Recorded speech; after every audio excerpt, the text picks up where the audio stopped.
হরে কৃষ্ণ।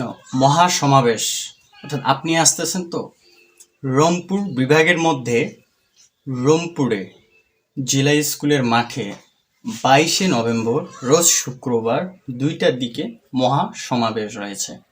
আসলে এই মহাসমাবেশটা কি? এই মহাসমাবেশটা হচ্ছে সনাতনীদের অর্থাৎ হিন্দুদের এই যে দেশের প্রধান শেখ হাসিনা দেশ থেকে পালানোর পরে যে হিন্দুদের উপর নিপীড়ন, অত্যাচার, লুটপাট, ধর্মীয় প্রতিষ্ঠানগুলো ভাঙচুর বা বাড়িতে অগ্নিসংযোগ, মানে যেই হোক হিন্দুদের উপর যে নির্যাতন হচ্ছে সেটার বিরুদ্ধে, অর্থাৎ এগুলো যাতে আর না হয় এই বিষয়টা, এবং 8 দফা যেটা কিনা আমাদের সনাতনীদের জন্য খুবই দরকার, যার মাধ্যমে আমরা আমাদের অধিকারগুলো আদায় করতে পারবো।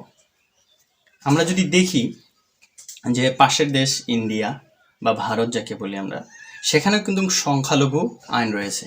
সেখানে কিন্তু সংখ্যালঘু হচ্ছে মুসলিম আর সংখ্যাগরিষ্ঠতা রয়েছে হিন্দুরা। ঠিক সেরকম বাংলাদেশে বিপরীত চিত্র, আমরা হচ্ছি সংখ্যালঘু, তারা হচ্ছে সংখ্যাগরিষ্ঠ। তো সেক্ষেত্রে অবশ্যই আমাদের একটা মন্ত্রণালয় থাকা উচিত, সংখ্যালঘু মন্ত্রণালয়। সেটা উপর বেসিস করে আরও 8টা দাবি রয়েছে, সেটাকে সামনে রেখে এই মহাসমাবেশ আপনারা যারা সনাতনী রয়েছেন অবশ্যই আপনারা সেই মহাসমাবেশে অংশগ্রহণ করবেন। এখন কথা হচ্ছে এই যে সমাবেশ, এটা কোনো রাজনৈতিক সমাবেশ নয়। এটা কোনো মানে কাউকে নামানোর জন্য, অর্থাৎ যে কোনো রাজনৈতিক সংগঠনগুলো আসলে কি করে একজন আরেকজনকে নিচু দেখায়, একজন আরেকজনের খারাপ গুণগান গায়। কিন্তু আমাদের যে সমাবেশ, এই সমাবেশে কারো নিন্দা করা হবে না, কারো কোনো কিছুই করা হবে না। বা আমাদের যে প্রধান এখন রয়েছে উপদেষ্টা ডক্টর ইউনূস, তার বিরুদ্ধেও নয়। আমরা এরকমটাও করব না যে হচ্ছে তাকে নামানোর জন্য সমাবেশ, এরকমটা নয়। কিন্তু আমাদের এটা হচ্ছে অধিকারের আদায়। অধিকার বলতে কি, আমরা যে নিপীড়ন শোষণ হচ্ছি তার জন্য, এটা যাতে আর না হয় তার জন্য। এটাকে অনেকে রাজনৈতিক ট্যাগ দেওয়ার জন্য অনেক প্রচেষ্টা চালাচ্ছে, যে হচ্ছে এরা হচ্ছে সবাই আমলিক এই সেই। এখন কথা হচ্ছে ঠিক আছে, হিন্দুরা মানে আমলিক, এটা আমরা যদি আপনি যদি দেখেন যে হচ্ছে বিএনপির অনেক নেতারাও কিন্তু কি রয়েছে, হিন্দু থেকে রয়েছে। তার মানে যে সবাই যে আওয়ামী লীগ তা না, কিন্তু কিছু কিছু ব্যক্তি রয়েছে হিন্দু মানেই ধরে নেয় যে এরা হচ্ছে আওয়ামী লীগ। আচ্ছা, মেনে নিলাম আওয়ামী লীগের জন্যই হিন্দুদের উপর অত্যাচার হচ্ছে, কিন্তু কথা হচ্ছে শুধু কি হিন্দুরাই আওয়ামী লীগ ছিল, নাকি মুসলিমের মধ্যেও কেউ না কেউ আওয়ামী লীগ রয়েছে? কিন্তু তাদের বাড়িঘর, তাদের ধর্মীয় প্রতিষ্ঠান কেন লুটপাট হচ্ছে না, আমাদেরই কেন হচ্ছে? তো বিষয়টা এই জন্যই, যাতে এই কাজটা আর না হয় তার জন্য আমাদের এই সমাবেশ এবং আমাদের একত্র হতে হবে, অর্থাৎ এক হতে হবে।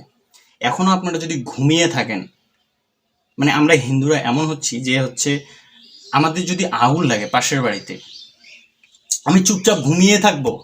আমার বাড়িতে তো আগুন লাগেনি, কিন্তু এটা আমরা বুঝতে পারতেছি না যে আমার বাড়িটা তো তার বাড়ির সাথেই লাগা, অর্থাৎ তারটা পুরো শেষ হলে আমারটাতে আসবে বা আমার বাড়িটাও পুড়ে যাবে। বিষয়টা হচ্ছে এরকম।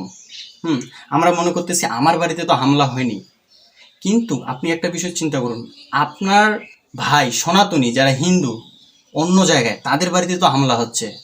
কোনো না কোনো একদিন সেই হামলাটা আপনার বাসায় এসে পড়বে, তখন আপনি কি করবেন? এখন যদি আপনি সেই আন্দোলনে অংশগ্রহণ না করেন, এখানে গিয়ে তো কোনো কিছুই করতে হবে না, জাস্ট গিয়ে অংশগ্রহণ করা। আমাদের যে দাবিগুলো আছে জাস্ট সেটাকে উপস্থাপন করা।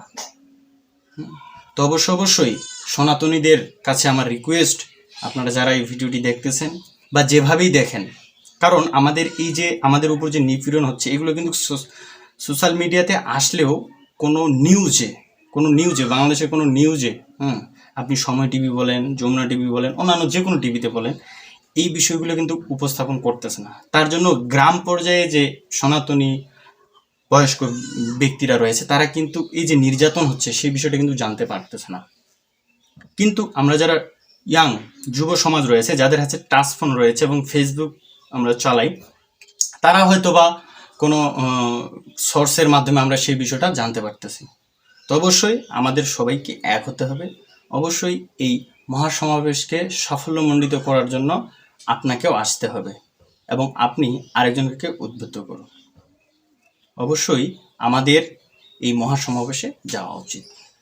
যাই হোক, আপনাদের কাছে রিকোয়েস্ট, আপনারা অবশ্যই এই মহাসমাবেশকে সাফল্যমণ্ডিত করার জন্য নিজে নিজে উদ্যোগ নিন এবং রংপুরে চলে আসুন, এসে সেখানে অংশগ্রহণ করুন। আসলে এটা আমাদের বেঁচে থাকার লড়াই, হ্যাঁ, আমাদের অধিকারের লড়াই। আমাদেরকে অধিকার দিতে হবে, কারণ আমরা বাংলাদেশের নাগরিক। কারণ প্রধান উপদেষ্টাই বলতেছে যে আমাদের পরিচয় হবে বাংলাদেশের নাগরিক হিসাবে, কিন্তু সেটা আমরা কিভাবে দিব?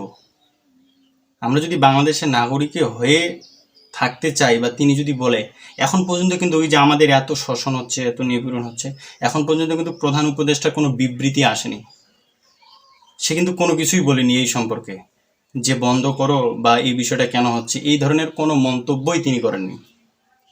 কিন্তু উনি প্রথমেই এসে বলছিল যে বাংলাদেশে যারা রয়েছে সবাই হচ্ছে বাংলাদেশের নাগরিক। আসলে কতটা তিনি মন থেকে বলছে এটা হচ্ছে বিষয়। তো যাই হোক, ওইদিকে না গিয়ে আমাদের এই সমাবেশকে অবশ্যই সাফল্যমণ্ডিত করতে হবে। অবশ্যই রংপুর বিভাগের প্রত্যেকটা গ্রাম থেকে আপনারা আসবেন। সবাই ভালো থাকবেন, সুস্থ থাকবেন। হরে কৃষ্ণ।